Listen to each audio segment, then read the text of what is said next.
بسم اللہ الرحمن الرحیم نحمده ونصلي ونسلم على رسوله الكريم اما بعد فاعوذ باللہ من الشیطان الرجیم بسم اللہ الرحمن الرحیم قل ان کنتم تحبون اللہ فاتبعونی یحببکم اللہ آمنت باللہ صدق اللہ العظیم صلی اللہ علی حبیبہ محمد وعلی آلہ واصحابہ وبارک وسلم۔ ناظرین، آج کا ہمارا ٹاپک ہے گھریلو کام، گھر کے کام کاج خود اپنے ہاتھ سے کرنا سنت نبوی ہے۔ اس کا ہمارا یہ مطلب نہیں کہ عورت گھر میں ہو کر خود کام نہ کرے، اس کا میاں بیٹے کام کرتے رہیں، بلکہ عورتیں جو ہیں وہ تو آقا علیہ السلام کے زمانہ اقدس میں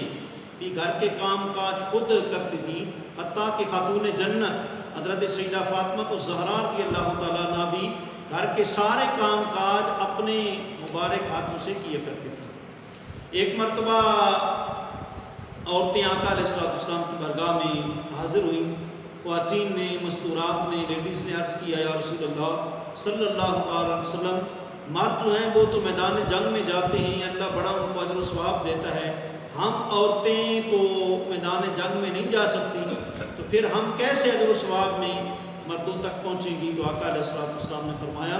تم گھر کی چار دیواری میں رہ کر گھر کے کام کاج کرو، اپنے شوہر کی فرمانداری کرو، میدان جنگ میں جانے سے تمہارے لیے یہ زیادہ ثواب کا حامل ہے، ثواب کا باعث ہے۔ تو عورتوں نے تو کرنا ہی ہے، لیکن ہم یہ واضح کرنا چاہتے ہیں کہ اس کا یہ مطلب نہیں کہ مرد جو ہے وہ گھر کا بادشاہ بن کے بیٹھ جائے، بیٹے بیٹیاں کام نہ کریں، بلکہ مرد وہ بھی اپنے گھر کے کام کاج میں اپنی فیملی کو، اپنی وائف کو ہاتھ بٹائے، یہ بھی آقا علیہ السلام کی مبارک سنت ہے۔ دیکھیں حضرت عروہ رضی اللہ تعالیٰ عنہ جو کہ تابعین میں سے ہیں اور ام المومنین حضرت عائشہ صدیقہ رضی اللہ تعالیٰ عنہ کے بھانجا ہونے کا ان کو شرف حاصل ہے۔ کہتے ہیں کہ سالت عائشہ رضی اللہ تعالیٰ عنہ ما کان نبی صلی اللہ علیہ وسلم یصنع فی بیتہ، آپ فرماتے ہیں میں نے ام المومنین سے محبوب کائنات حضرت عائشہ صدیقہ رضی اللہ تعالیٰ عنہ سے عرض کیا کہ آپ یہ ارشاد فرمائیے کہ آقا علیہ السلام اپنے گھر میں جب آتے تھے، یعنی صحابہ کو پڑھا کر، مسجد سے آ کر، میدان جنگ سے آ کر، پھر گھر میں سرکار کیا کیا کرتے تھے؟ اللہ اکبر، جو حضور کی ازواج ہیں وہ ہماری مائیں ہیں، وازواج امہاتہم قرآن نے واضح کہا ہے، اور کہیں کہا یا نساء النبی لستن کاحد من النساء، محبوب آپ کی جو ازواج ہیں پوری کائنات کی کوئی عورت ان کی مثل نہیں ہو سکتی۔ وہ ازواج مطہرات ہماری محسنہ ہیں، ان کے ہم پر بڑے احسانات ہیں۔ اگر ازواج مطہرات نہ ہوتی تو حضور کی جو ایک گھر کی زندگی ہے اس کا ہمیں پتہ نہ ہوتا کہ حضور کیا کرتے تھے۔ اب حضرت عروہ نے سوال کیا، انہوں نے سمجھا کہ شاید آقا علیہ السلام گھر میں نوافل پڑھتے ہوں گے، زیادہ تلاوت قرآن کرتے ہوں گے، ذکر و اذکار کرتے ہوں گے، لیکن ام المومنین حضرت عائشہ صدیقہ رضی اللہ تعالیٰ نے آگے سے جواب دیا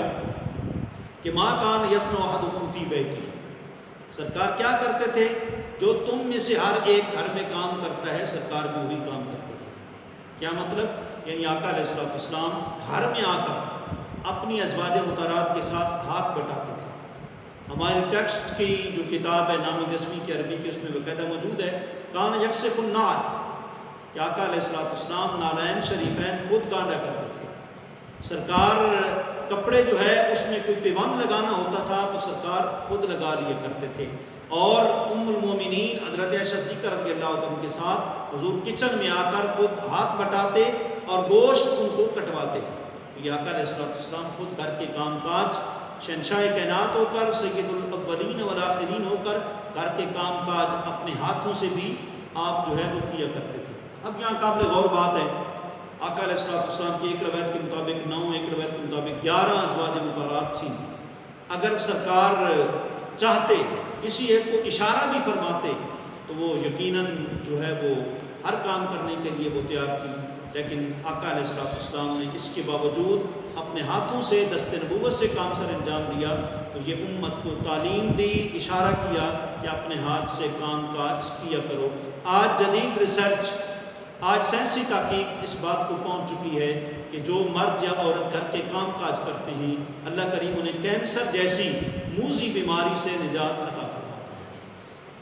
تو آقا علیہ السلام کی جہاں اتنی کثیر ازواج مطہرات تھیں، ساتھ ساتھ آپ کے غلاموں کی،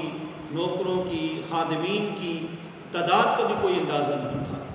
اگر آقا علیہ السلام کسی غلام کو اشارہ فرما دیتے، کسی نکرانی کو اشارہ فرما دیتے، وَامْرَأَةً مُؤْمِنَةً إِنْ وَهَبَتْ نَفْسَهَا لِلنَّبِيِّ، قرآن کہہ رہا ہے کئی عورتیں حضور کو اپنا نفس ہبہ کر دیا کرتی تھی۔ حضور کسی کو بھی حکم فرماتے یقیناً کوئی بھی نہ غلاموں میں سے کوئی پیچھے ہوتا، نہ ازواج مطہرات میں سے کوئی پیچھے رہتی، نہ کوئی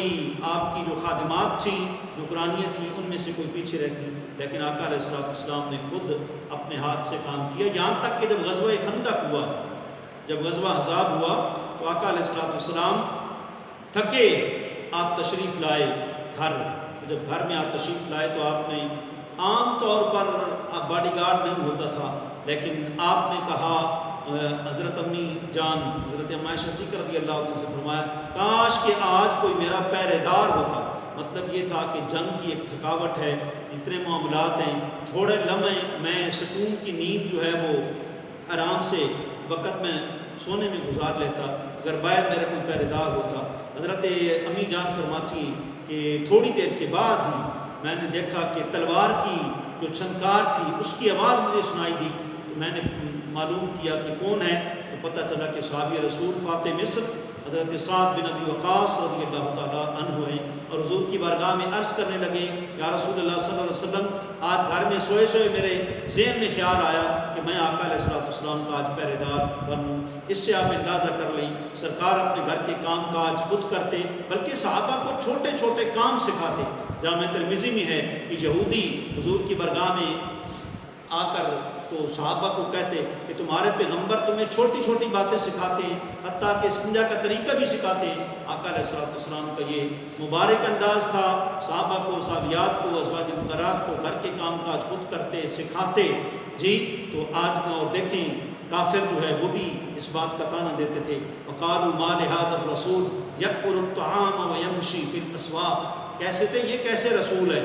يأكل الطعام ويمشي في الاسواق، یہ بازاروں میں گھومتے ہیں۔ حالانکہ ایک طرف روایت میں احب البلاد الی اللہ مساجدها وابغض البلاد الی اللہ اسواقها، سرکار فرماتے ہیں اللہ کو سب سے پیاری جگہ مسجد ہے اور سب سے بری جگہ بازار ہے، لیکن دوسری طرف سرکار بازار میں جاتے، خود سرکار سبزی لینے کے لیے جاتے۔ آج کا پیر نہیں جاتا بازار کہ مرید میرے جائیں گے، میری ہتک ہوتی ہے، میری توہین ہوتی ہے، لیکن آقا علیہ السلام بازار میں جا کر خود چیزیں خریدتے اور یہ طریقے آقا علیہ السلام جو ہے اپناتے۔ من تواضع للہ رفع اللہ درجتہ فی الجنہ، سرکار فرماتے ہیں اللہ کی رضا کے لیے جو عزو انکساری کا پیکر بنے گا اللہ اس کے جنت میں درجے بلند فرما دے گا۔ شیخ سعدی فرماتے ہیں دلاگر تواضع کنی اختیار، دلاگر تواضع کنی اختیار، شبد خلق دنیا ترا دوستدار، اے دل اگر تو عزو انکساری کا مجسمہ بن جائے گا پھر ساری دنیا تجھے دوست رکھے گی۔ آج ساری دنیا اور سارے سائنسدان حضور کے مبارک طریقوں کے فضائل بیان کر رہے ہیں، کوئی بھی عیب و نقص نہیں بیان کرتے۔ اللہ کریم آپ کو اور ہم سب کو آقا علیہ السلام کے جو مبارک طریقے، نالین شریف گاڑنا، کپڑوں کو پیوند لگانا، جی گھر کے کام کاج میں گوشت وغیرہ کاٹنا کچن میں ازواج مطہرات کے ساتھ، بلکہ ایک روایت میں آتا ہے کہ سفر میں بھی سرکار کے ایک سفر میں تھے تو گوشت پکانا تھا تو حضور نے فرمایا کہ تم لکڑیاں اکٹھی کرو، تم فلاں یہ کام کرو، اور فرمایا کہ ہم بھی تمہارے ساتھ مل کر اس گوشت کی جو ہے وہ تیاری کریں گے۔ آقا علیہ السلام اور بعض روایات میں آتا ہے کہ سرکار اپنے غلاموں کے ساتھ اس طرح مل جاتے، گتھ مگتھا ہو جاتے کہ پتہ ہی نہیں چلتا کہ آقا کون ہے اور غلام کون ہے۔ اس درجے کی سرکار کی عزت و انکساری تھی، اور سرکار نے آخری دم تک اپنے ہاتھ سے کام کاج جو ہے وہ کیے، ازواج مطہرات کو مبارک طریقے سکھائے۔ آج اللہ ہمیں بھی یہ مبارک طریقے زندہ کرنے کی توفیق عطا فرمائے، فیملی کے ساتھ مل جل کر جو ہے ہم اپنی زندگی گزاریں تاکہ ہمارا گھر رحمتوں برکتوں کے نزول کا ایک مرکز بن جائے، اور اللہ کی ذات ہم پر اس لیے خوش ہو جائے کہ ہم اپنے